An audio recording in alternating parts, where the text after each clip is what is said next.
Саламатсыздарбы, урматтуу мекендештер, урматтуу биздин социалдык тармакта бизде байланышта болгон биздин кадырлуу жарандар. Адаттагындай эле ар ишемби күнү сиздер менен түз эфирге чыгып атабыз. Өзүңүздөргө белгилүү болгондой, мына январь айында, январдын башында ушул бизге берилген мүмкүнчүлүк менен пайдаланып 3-4 күн ичинде биз Баткен областын менен барып, ушу калк менен жолугуп, ар бир райондо, ушул 3 район, 3 шаарда жолугуп келдик. Элде болгон көйгөйлөрдү угуп, мунун баардыгы эмнеге багытталган, ушул сиздердеги көйгөйлөрдү угуп, ошол өзүбүздүн ишти бир туура жолго салуу, жөнгө салуу жана сиздерге бир жакшы, ыңгайлуу шарттарды түзүү максатында биз ушул иш сапарыбыз менен барып келдик. Иш сапарыбызда жеринен көп суроолорго жооп бердик. Андан сырткары министрликтин азыркы убакытта жүргүзүлүп аткан иштери жөнүндө жана келечекке иш планы боюнча биз сиздерге маалымат бердик. Бирок элде кайрылуулар аябай көп болгондуктан көп жазуу түрүндө берилген каттарды биз өзүбүз менен алып келгенбиз. Бул аябай көп, бир 400-500дөн ашуун каттар келди. Ушул каттардын баарына сөзсүз түрдө биздин кызматкерлер ар бирини териштирип, карап чыгып, телефондоруңуздар жазылган болсо ошо телефон менен маалымат берет. Болбосо ошол сиздер интернет аркылуу жана WhatsApp аркылуу бизден маалымат алууга мүмкүнчүлүгүңүздөр болот. Муну биздин кызматкерлер толук менен иштеп сиздерге маалымат берет. Негизги айрым бир суроолорго токтолуп кетүүнү мен туура көрдүм. Миталипова Бүбү Ажар деген биздин жараныбыз бизге каралган. Мен Кадамжай районунан Бужум айылына, Баткен районуна турмушка чыкканмын. Ар жылы жөлөк пул алуу үчүн Кадамжайга барып келемин дейт. Айтайын дегеним, жөлөк пул документтерди азайтса болбойбу деп суроо берген экен. Эң туура маселе айтылып атат. Мен мына азыр 3 областты толугу менен, бүт райондорду барып толугу менен жеринен элдер менен сүйлөшүп келгенде, ушул сиздерде болгон ыңгайсыздыктар, баягы көйгөйлөрдү угуп келдим. Ошондо баягы биздин кээ бир жоболорубуз, кээ бир мыйзамдарыбыз сиздерге чындыгында бир сиздерди түйшүккө салып аткандыгын мен көрдүм. Бул боюнча биз иштеп жатабыз. Биз эмнени байкалдык? Маалымат үчүн айтып коеюн, мурдагы мыйзамга ылайык айыл өкмөттүн комиссиялары ошо жеринде маалым каттарды топтоп, арызды алып, анан биздин башкармалыкка берчи, биздин башкармалыктын кызматкери ошо берилген сунуштардын ичинен 30%-ны гана текшерип, анан пособие чегерип келген. Жаңы мыйзам 2018-жылы жаңы мыйзам кирди. Ал 31 апрелден толугу менен ишке кирди. Бул мыйзамга ылайык 100% документтерди биздин кызматкерлер кабыл алат жана 100% ар бир арыз берүүчүнүн үйүнө барып текшерип, көрүп, жашоо шарты менен таанышып, анан пособие чегерүү боюнча чечим кабыл алат. Ошого жараша элдерден мен жаңы келгенде нараазычылыктар болгон. Ушул райондун борборуна келүү бизге аябай ыңгайсыз болуп атат, алыс болуп атат. Кээ бир учурда 100 километрге чейин биз ушу район борборуна барыш керек болуп жатат деп айткандыктан биз атайын буйрук чыгарып, ошо биздин кызматкерлер жерлерине барып график менен документтерди кабыл алуусуну биз тапшырган болчубуз. Бирок мына жолугушуулардан мен көрдүм, муну менен биз сиздердин жагдайыңыздарды жеңилдете албаптырбыз. Себеби биз талап кылган справкалар ошо райондун борборунда топтолот экен. Ал үчүн сиздер ошол эле салык кызматынан, же болбосо социалдык фонддон, же болбосо мамлекеттик каттоо кызматынан жана ошого окшогон ар кандай кызматтардан справка алуу сиздерге жүктөлүп, сиздер ошо рай центрге келип, анан кээ бир учурда ошол бир күндө топтой албай кайра келүүгө мындай дуушар болгон жагдайлар бар экен. Муну келип биз өзүбүздө атайын ведомстволук аралык бир кеңеш менен өткөзүп, бүт ошол кайсы ведомстволордон, кайсы министерстволордон биз маалымат каттарды талап кылган болсок, алардын ушул каттар, маалым каттарды, ушул маалыматтарды электрондук түрдө алууга бизде мүмкүнчүлүк барбы деп биз кеңешме өткөзүп, ошонун ичинен азыр бир 4-5 ишкана ведомство боюнча бизде бүгүнкү күндө электрондук базасы бар экен. Аны электрондук түрдө алуу жагын биз жолго салып атабыз. Бүт келишимдерди, электрондук маалымат алмашуу боюнча келишимдерди биз жасап, ошо биздин кызматтарга бергенбиз. Азыр кол коюп, Кудайым буйрса, ушу январь ичи биз ушуну киргизсек, анан түндүк электрондук маалымат алмашуу системасы бар, өкмөттүн алдында иштеп жаткан. Ошол аркылуу Кудай буйрса биз ушул маалым каттарды мындан кийин сиздерди убара кылбастан биздин кызматкерлер өзү топтойт, өзү ушуну иштейт. Ошондуктан мен ойлойм, муну менен бир топ сиздердин жагдайыңыздар жеңилдейт деген ойдомун. Мындан сырткары айыл өкмөттөрдөн биздин ошо пособие алуучулар барып справка алып атканда, ошо справка алууда дагы кандайдыр бир ыңгайсыздыктар бар экен бизге кабарлашкан болчу. Ал ушул маалым катты эгерде кандайдыр бир жер налогудан же социалдык фонддон карыздары болбосо ушул справкаларды бербеген учурлар кездешкен. Ал боюнча дагы биз ошо өкмөттүн областагы ыйгарым укуктуу өкүлдөрүнө атайын кат менен кайрылганбыз. Мындан сырткары мен бүт ушул райондордогу биздин башкармалыктардын башчыларына тапшырма бергенбиз, айыл өкмөттөр менен иштешип, айыл өкмөттөр ушу налог жыюунун башка бир жолдоруну, башка бир механизм, рычагтарын издеп табуусун деп биз бул ишти дагы алып баратабыз. Мен ойлойм, Кудай буйрса, ушуларды биз жөнгө салуу менен жаңы сиз айткандай жеңилдетүү жагын сиздерге караштырып атабыз. Мындан сырткары өткөндө мен Таласка барганда дагы, мына Нарынга барганда ошол пособие алуучулардын делосун таанышып көрдүм, тилекке каршы. Кээ бир учурда кереги жок справкаларда жүрөт. Маселен, бир баласы бала бакчага барат, бир баласы мектепте мынанча 3-А класста, 5-Б класста окуйт деген справкаларда жүрөт.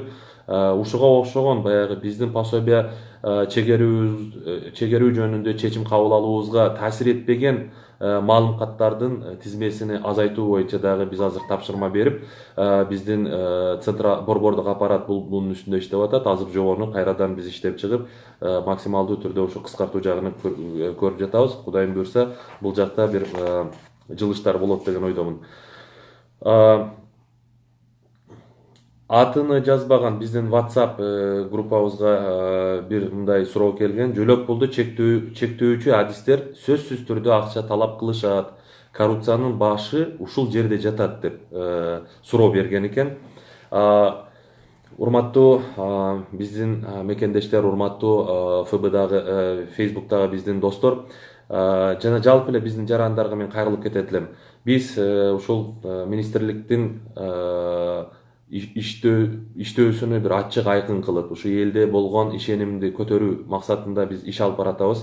Мен жаңы келгенде атайын бир эл аралык уюмдун изилдөөсү менен тааныштым. Ага ылайык биздин министрликке болгон элдин ишеними болгон 36% экен. Ушул 36% биздин министрлик үчүн бул өтө төмөн, жагымсыз көрсөткүч деп айтып кете алам. Ошондуктан министрликке болгон ишенимини кайтаруу биздин эң бир приоритеттүү милдеттерибиздин бири деп билем. Ошондуктан биз ачык айкын кылайлы деп ошо аракетибизди көрүп атабыз. Бул үчүн биз азыр пособие алуучулардын тизмесини бардык айылдарда жеткиликтүү жерге илип, анан ошол жергиликтүү калк, биздин коомчулуктагы бизге ушул кылып аткан ишибизди контролдоп туруусуна биз сиздерден суранат элем. Жана ушуга биз бир шарттарды түзүп атабыз десем болот.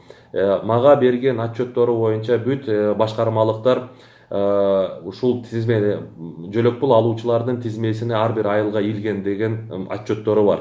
Мен сиздерден суранат элем, эсиле кайсы бир айылдарда илинбеген болсо, аны бизге кабарласаңыздар, биз чара көрөбүз. Мындан сырткары ошол тизмелер боюнча дагы сиздер бизге контролдоп, себеби айылды сиздер жакшы билесиздер. Айылда жакшы жашагандар жаңы сиз айткандай жагдайлар менен пособие алып, ал эми жаман жашагандар, мындай аз камсыз болгон үй бүлөлөр ушул жөлөк пулду алууда баягы акча бере албагандыктан ала албай калган жагдайлар боло турган болсо, ушул боюнча маалымат берсеңиздер. Мен жерлерге барганда мен ушул биздин кызматкерлерге да талапты катуу коюп атам. Бүт биздин райондогу башкармалыктарга жетекчилерине персоналдык жоопкерчилиги жөнүндө эскерткем. Эгерде ушундай бир көрүнүштөр боло турган болсо, биз катуу чара көрөбүз деп, ошондуктан кызматкерлердин бул багыттагы иштерини толук менен көзөмөлгө алып, ушундай бир көрүнүштөрдү жокко чыгаруу боюнча иш аракетиңерди, күтүүсүз иш аракеттерди көрүү боюнча тапшырманы бергенбиз. Ошондуктан урматтуу жарандар, мен сиздерге кайрылып кетет элем. Ушу ар бир райондо, ар бир айылда, ушул эл калк жеткиликтүү жерлерде пособие алуучулардын тизмеси болуш керек. Ошол боюнча дагы канчалык биздин жерлердеги кызматкерлерибиз туура пособие чегерип аткандыгы боюнча маалымдап турсаңыздар. Мындан сырткары биз ошо жерлерде коомдук көзөмөл институтунда киргизели деп атабыз. Баягы өз көмөчүнө күл тарткан адамдарыбыз эмес, эли үчүн, мамлекети үчүн кызмат кылам деген жаштарыбыз болобу, аксакалдарыбыз болобу, бизге ушу жардам берсе, ошол биздин жерлердеги көрсөтүп аткан кызматыбыздын сапаты канчалык деңгээлде, ушул боюнча дагы биз менен тыгыз байланышта болуп маалыматтарды берип турса, биз ошол жерлердеги көрсөтүп аткан кызматыбыздын сапатыны жогорулатсак деген аракеттерди көрүп атабыз. Бул коомдук көзөмөлдөр институту боюнча биз азыр жобону иштеп чыгып атабыз.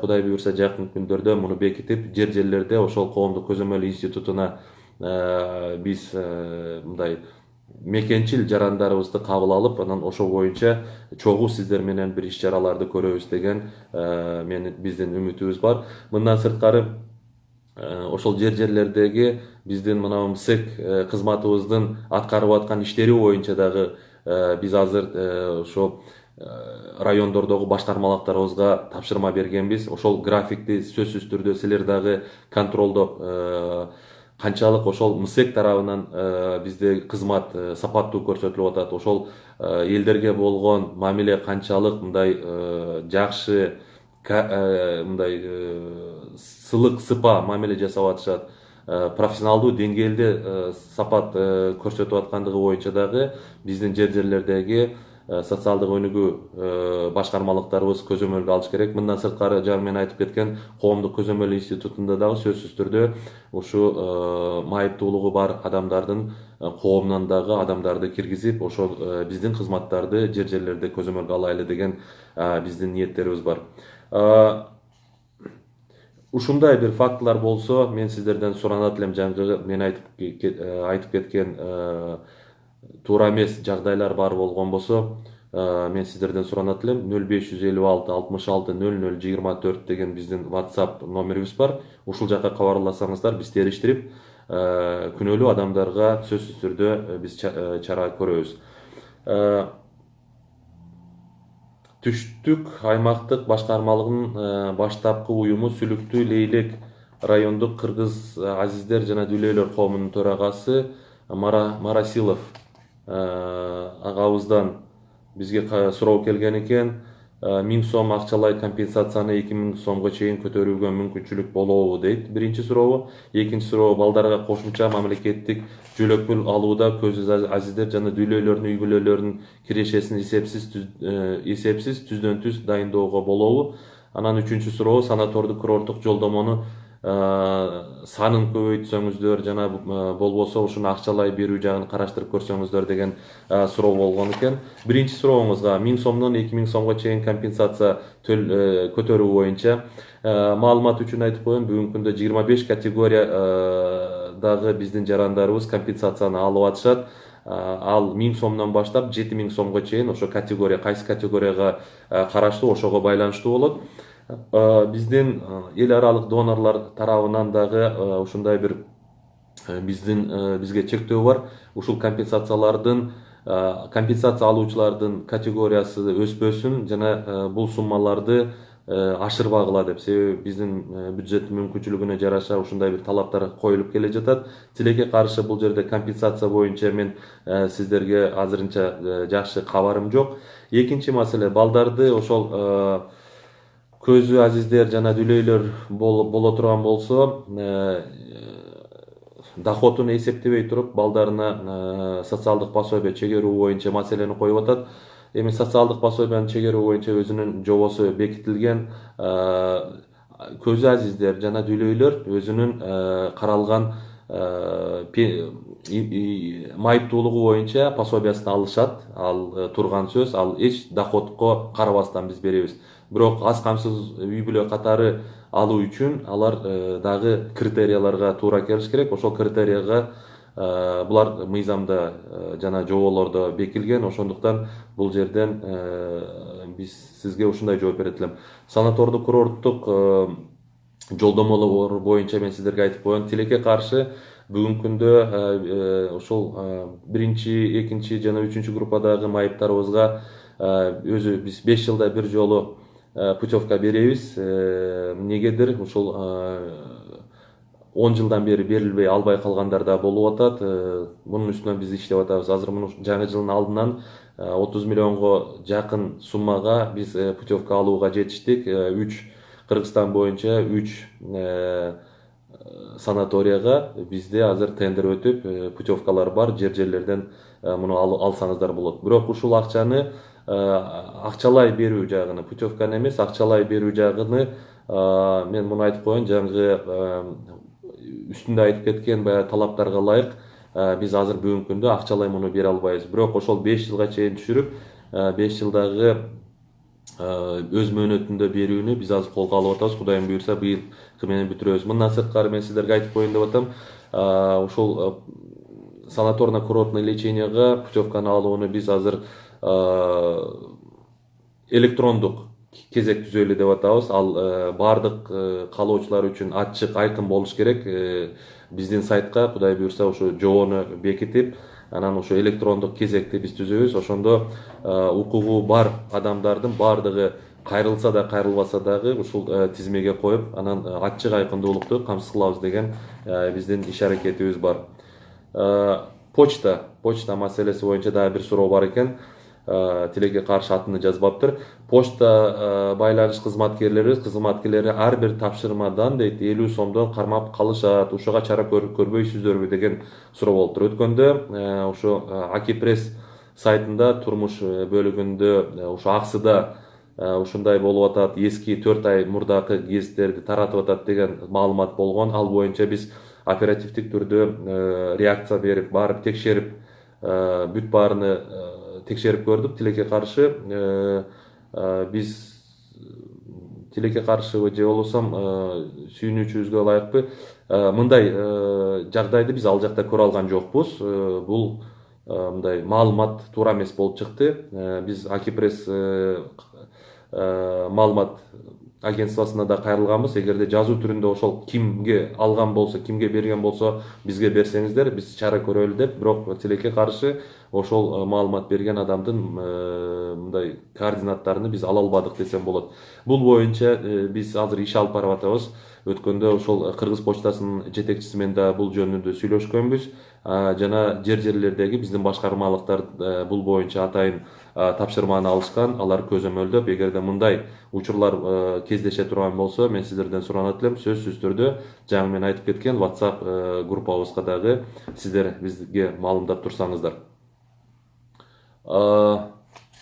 Абдураимов Темирлан деген агабыз жазыптыр. Баткен согушунун катышуучусумун дейт. Экинчи топтогу ден соолугуна мүмкүнчүлүгү чектелген жаранмын дейт. Бизге өкмөт тарабынан жеңилдик болобу Светке санатория курорттук дарыланууга? Экинчи топтогу ден соолугуна мүмкүнчүлүгү чектелген жарандарыбызга путевка берилет. Сиз аны алсаңыз болот. Баткен согушунун катышуучусу катары алууга мыйзам бүгүнкү күндө жол бербейт.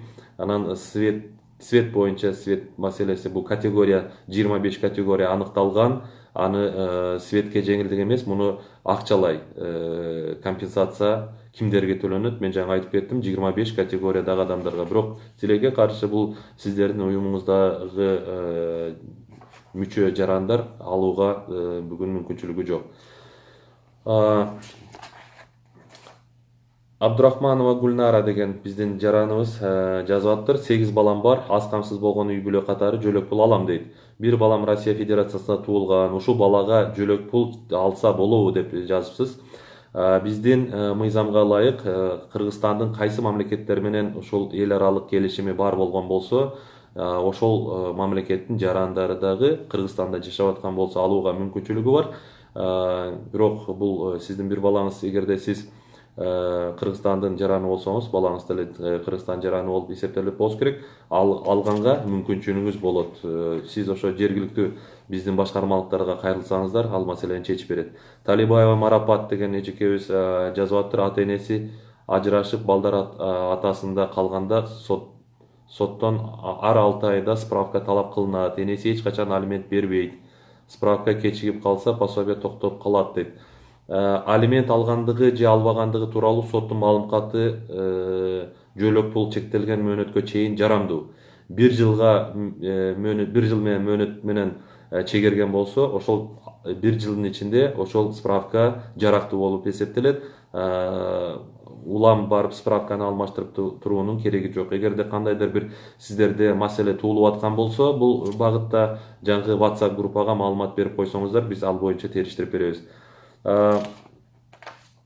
Балтабаева Акжол, Кадамжай районунан Үчкоргон айылынан мындай суроо берип жатат.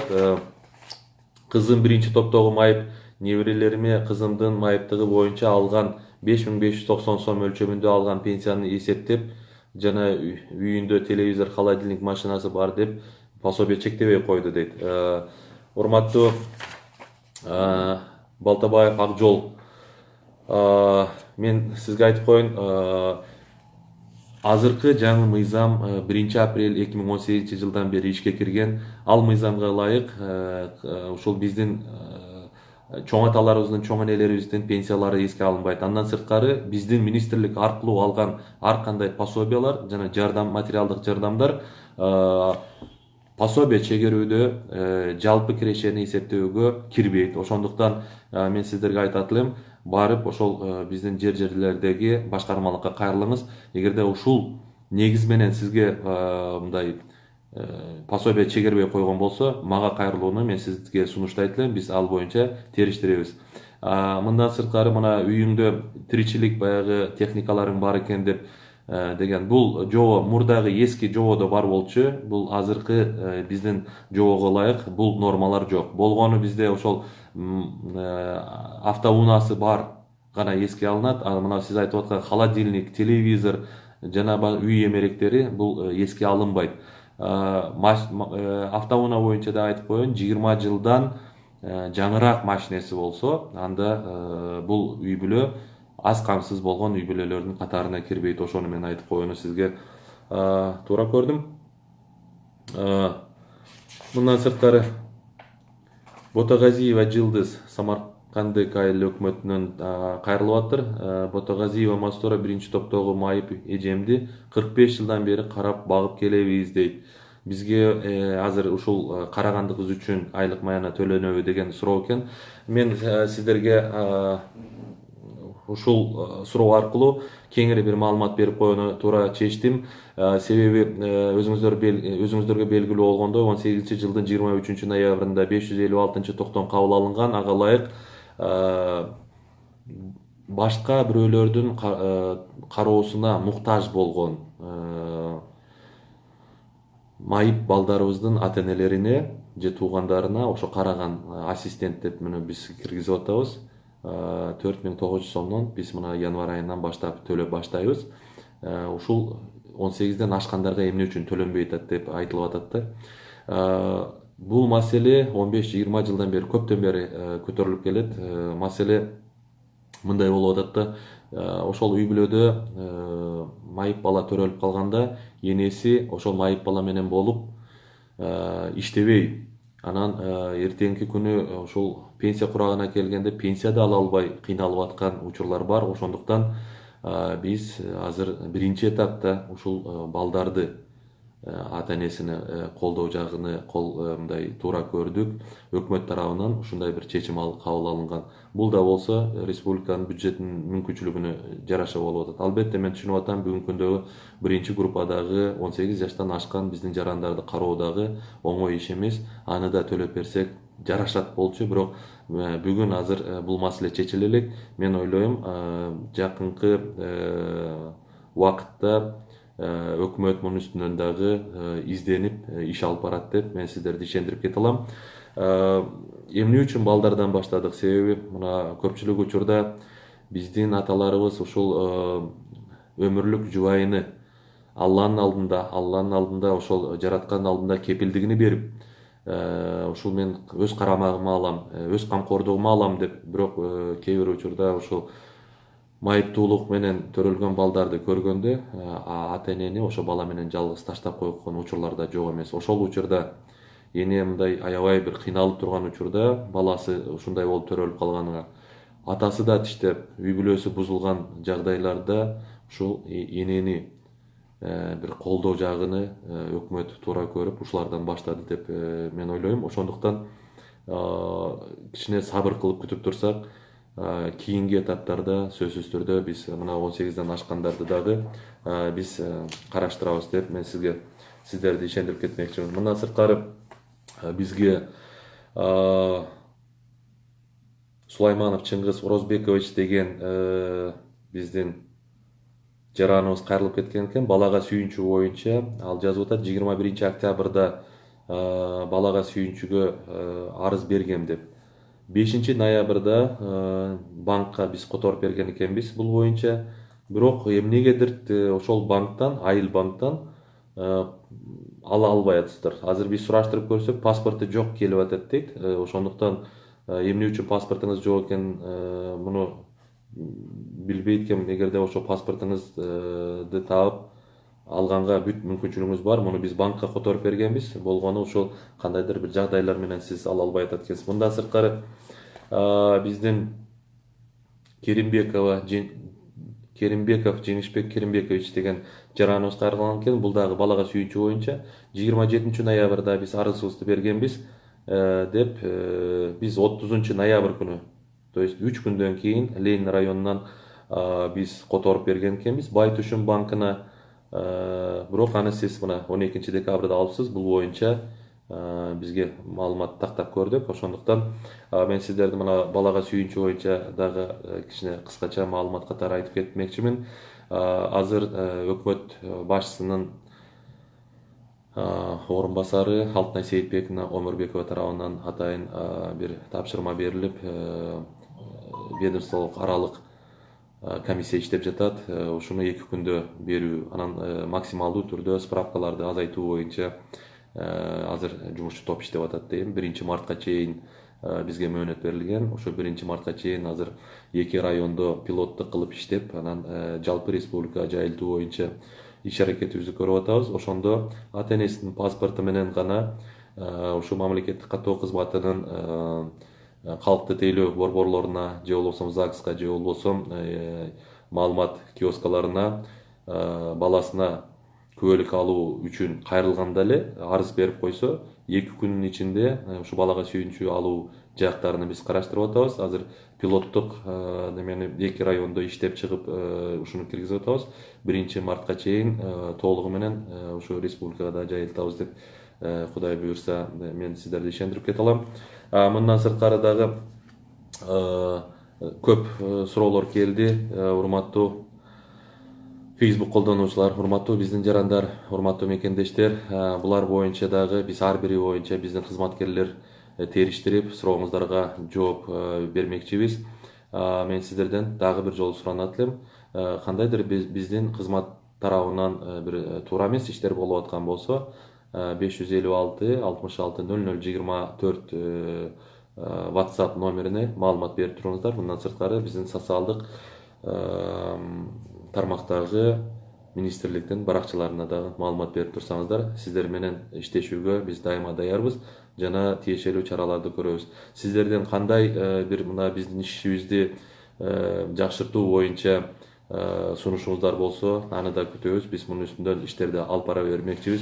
Мындан сырткары дагы мен эки ооз айтып койгум келет. Акыркы күндөрү тилекке каршы биздин баягы балдарыбызга болгон зордук зомбулук ошо туугандар тарабынан кезиккен мындай фактылар көп болуп атат. Мына кечээ эле Ош шаарында болду, ага чейин Жети Өбүз районунда болду. Ошолорду жөнгө салуу боюнча Алтынай Сейитбековна Омурбекова вице-премьер министрдин жетекчилиги астында атайын кеңешмелер өтүп, ар бир областтарда, ар бир райондордо балдардын укугун коргоо боюнча штабтар түзүлдү. Ал штабка МВДнын биздин кызматкерлери, МВДнын кызматкерлери, Билим берүү министрлигинин жана башка министрликтен тиешелүү кызматкерлер кирген. Булар ошол ар бир үйлөргө барып, ошол айрыкча мынабу сыртта жүргөн мигранттарыбыз таштап кеткен балдары боюнча атайын мониторинг жүргүзүп, ошолор менен бир иштерди алып барышат. Мен сиздерден суранат элем, урматтуу жарандар, кайсы бир айылда, кайсы бир үй бүлөлөрдө ушу балдарга карата бир кандайдыр бир зордук зомбулукту байкаган болсоңуздар, биздин министрликтин алдында атайын ишеним телефону иштеп жатат. Ал ишеним телефондун номери 111. Бул боюнча биз атайын социалдык роликтер даярдап, азыр бүгүнкү күндө телевидениеде кетип атат. Мен сиздерден суранат элем, ушундай бир жагымсыз жагдайларды жокко чыгаруу максатында бардыгыбыз бирге иштесек, мен сиздерден суранат элем. Ушундай нерселерге көзүңүз түшүп калган болсо, кабарыңыз бар болуп калган болсо, бизге кабарласаңыздар, алдын ала иш чараларды көрүүнү биз колго алсак деген ойдомун. Мындан сырткары мына мен азыр жерлерде эл менен жолукканда бир нерсени байкадым. Тилекке каршы ушул пособие алуу боюнча дагы башка биздин кызмат көрсөтүүдүн шарттары, жоболору боюнча маалыматтар жок экен. Ошо боюнча биз атайын социалдык роликтерди азыр даярдадык. Кудай буюрса, ушу жакынкы күндөрдөн телевидениеден, радиодон дагы бере беребиз. Ушул элдин биздин кылып аткан иштер жөнүндө, көрсөтүп аткан кызматтар жөнүндө көбүрөөк бир маалымат алса дагы, ошол кызматтын бир сапатын көтөрүү максатында биз ушул иш чараларды аткарып атабыз. Ошондуктан мен сиздерди дагы бир жолу суранып кетем. Бизге баарыбыз бирге аракет кылайлы. Сиздер бизге жардам бериңиздер. Биз ушу сиздерге көрсөтүп аткан кызматты бир сапаттуу деңгээлге көтөрүү ниетибиз бар. Дагы эмки эфирде жолукканча баарыңыздар саламатта болуңуздар, жакшы туруңуздар.